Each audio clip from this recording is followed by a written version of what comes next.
तुमच्या घरातील कुणी व्यक्ती नियमित दारू तर पित नाही ना?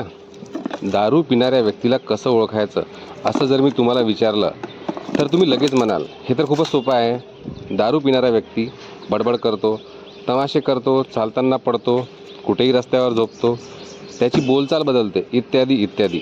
आणि तुमचं बरोबरसुद्धा आहे. हे तर साधारण बेवडे झाले. परंतु तुम्हाला अल्ट्रा लेजंड म्हणजे शातीर बेवड्यांबद्दल माहिती आहे का? हे महारथी तुमच्या बाजूला पिऊनही बसले असतील तरी तुम्ही त्यांना ओळखू शकणार नाही.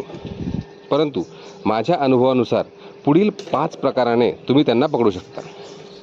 नंबर 1, त्यांच्या गाडीच्या डिक्कीमध्ये अचानक तपासल्यास त्यात तुम्हाला फरसान, कोल्ड्रिंक किंवा ग्लास सापडू शकतो.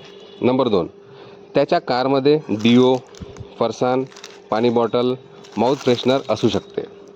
नंबर 3, त्याच्या बॅगमध्ये किंवा खिशामध्ये तुम्हाला फरसान, शेंगदाणे, सोफ इत्यादी सापडू शकते. 4, कारण नसताना तोंडावर मास्क घालणे किंवा लोकांमध्ये बसणे टाळणे हे सुद्धा लक्षणे असू शकतात.